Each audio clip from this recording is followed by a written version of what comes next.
Fala comigo, pessoal! O que está acontecendo com a rede de cafeterias Starbucks? Será que eles vão quebrar? Será que você vai perder aquela sua experiência dentro de uma loja aconchegante da Starbucks, tomando o seu frappuccino de chocolate?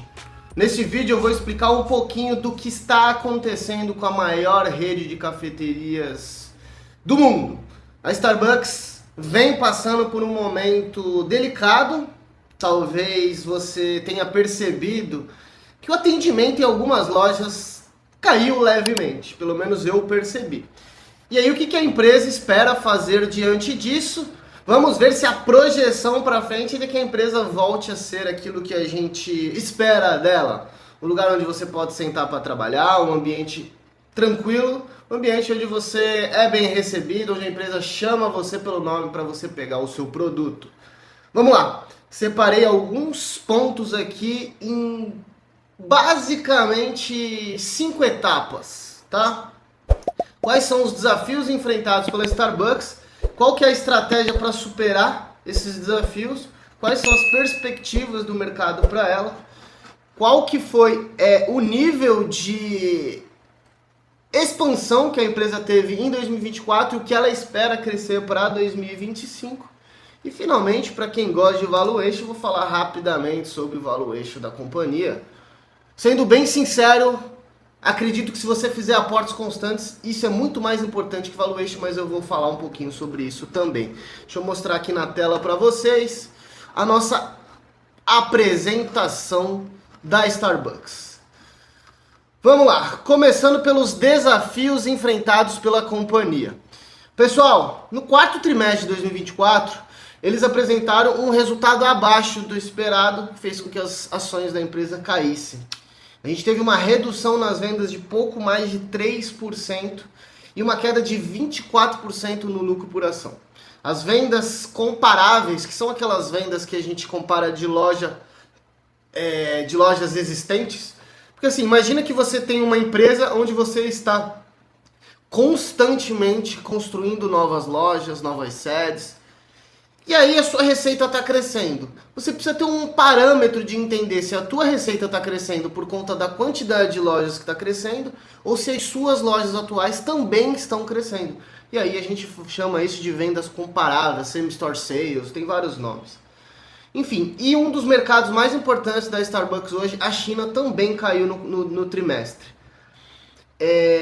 E aí o que a empresa fez? Ela falou assim, ó, tá desafiador o cenário, não vou dar mais o guidance para vocês.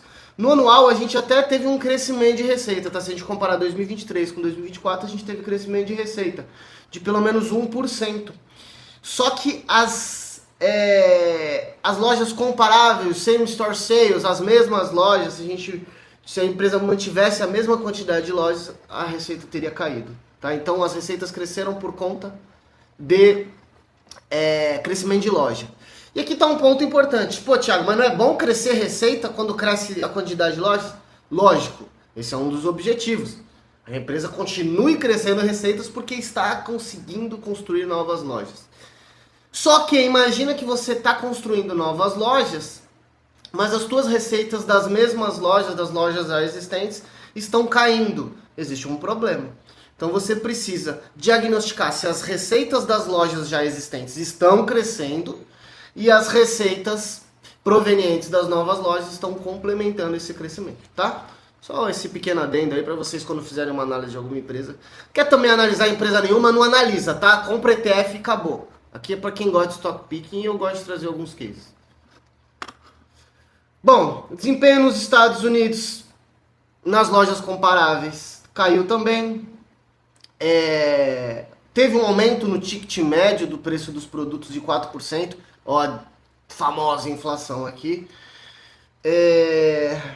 Enfim, mas esse aumento de preço também foi um propulsor dessa queda da empresa, porque a galera tá sentindo o preço subindo das coisas. Eu não sei se você mora no Brasil, se você mora, provavelmente mora, você tá sentindo quanto as coisas estão ficando mais caras e o quanto pesa no nosso bolso.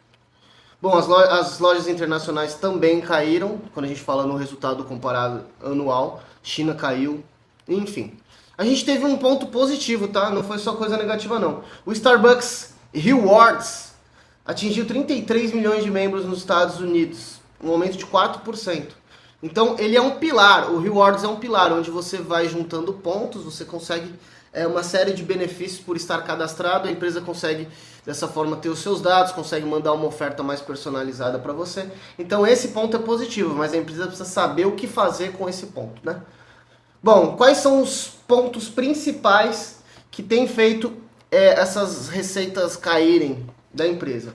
Experiência do cliente se tornou pior, tempo de espera, os produtos, o menu tem muito produto, mas ficou difícil para o cliente entender o que tem no menu, ou seja, aumentou a complexidade também operacional da atividade. Na verdade, assim, ó, ficou um pouco mais difícil para o cliente entender o que ele quer na hora de escolher, beleza, isso é um ponto. Talvez isso nem seja o maior problema, isso aqui é só um diagnóstico. Mas um ponto importante é que quando você tem um menu com muita coisa, você traz uma operação um pouco mais complexa. E outro ponto é que a empresa não lançou mais novos produtos, não teve grande impacto. E a gente teve um aumento de concorrência também no mercado global de cafeterias.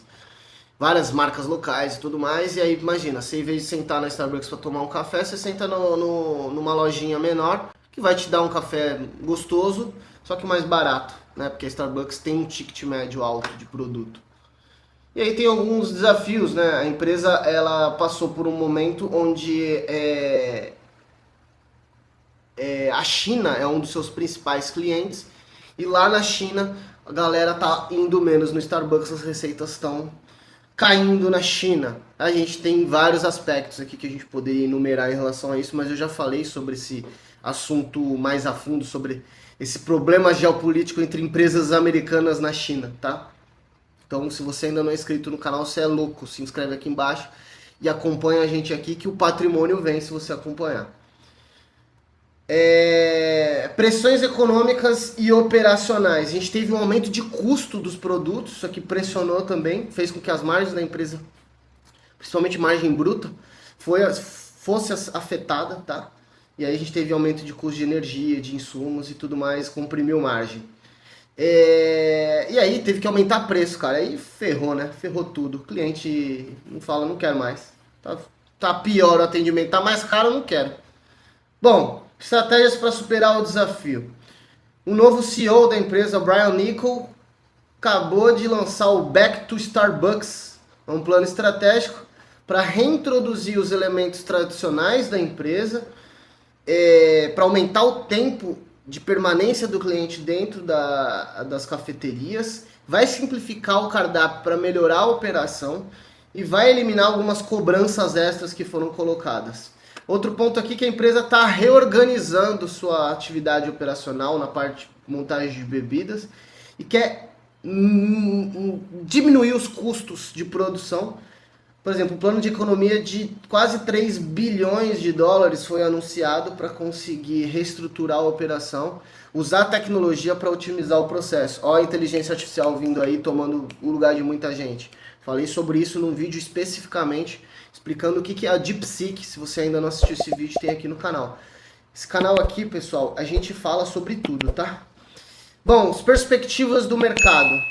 Tudo que é relevante, tá? Minha missão aqui nesse canal é mostrar pra você aquilo que é relevante. Fica investindo em empresinha brasileira, fica investindo nessas porcaria aí, é por isso que teu patrimônio não anda. Não anda em dólar. Pode até andar em valores nominais, em real, mas em dólar não anda, velho. Pega o Ibovespa nos últimos 20 anos em dólar. Não andou. Por quê? Não vou falar. Deixa pra lá. Já falei em vários outros vídeos, minha intenção aqui é falar de Starbucks. Vamos lá. Perspectivas positivas, existem algumas divergências, né, em opiniões, quando a gente olha para várias opiniões do mercado, mas assim, o ponto principal é o foco nas bebidas geladas e o engajamento digital, trazendo a galera para o Starbucks Rewards, tende a dar certo, tá? Só que existem algumas preocupações com o custo dessa implementação.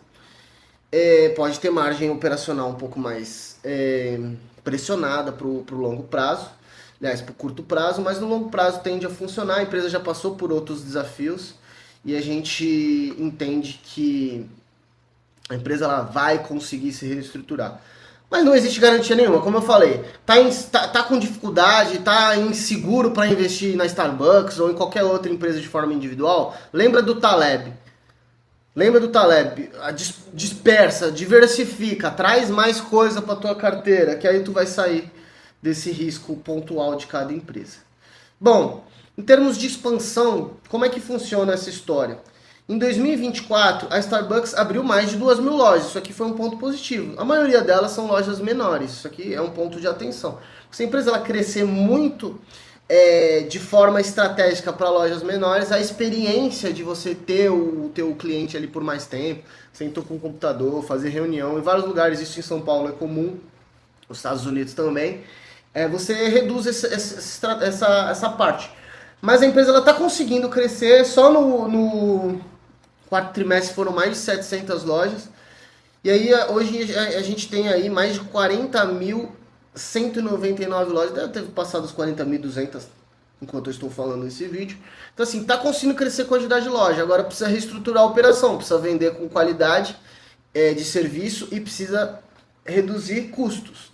Como é que são as distribuições das lojas? Tá? 52% das lojas são operadas pela empresa e 48% são licenciadas. Como essa licenciatura são as franquias, tá? Ou seja, você consegue com as licenciadas investir menos, ter uma margem maior do que você recebe da loja, você consegue escalar mais. O Starbucks fez uma reestruturação operacional nesse sentido, tanto é que hoje o Starbucks tem, sei lá, 6, 7% das suas lojas são próprias, os outros 93% são lojas operadas por franqueados, tá? E aí a margem do Starbucks, um ponto que a gente tem de inflexão, claro, teve uma queda de receita durante um tempo, mas essa margem, esse ponto de inflexão, quando foi trocando a quantidade de lojas próprias por franqueados, você começa a ter um ganho de margem absurdo. E um dos pontos que a Starbucks tem sofrido é queda de margem nos últimos anos, tá? Bom, a empresa tem um plano para chegar em 55.000 lojas até 2030, o que representa um crescimento de 37%. Então assim, se ela conseguir entregar esse crescimento de loja, aliado a uma reestruturação, simplificação de cardápio, cara, vai ser uma empresa que tem um futuro promissor, tá? Claro que a gente precisa entender se isso tudo vai ser colocado em prática, se vai realmente dar certo.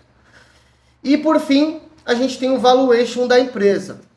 E aqui eu fiz uma planilha elaborada de valuation, explicando, pontuando qual que é as projeções para os próximos 10 anos, que a gente entende de crescimento de venda, de receita, de abertura de loja. Dentro dessa estrutura, a gente também precificou quanto que a empresa precisa investir em capital intensivo, em CAPEX, que é importante. A gente colocou também quanto que a empresa tem que retirar na hora de calcular o fluxo caixa livre, qual que é a depreciação desse contexto todo. Não é uma empresa que precisa de um grande capital intensivo, principalmente quando ela consegue crescer com lojas licenciadas.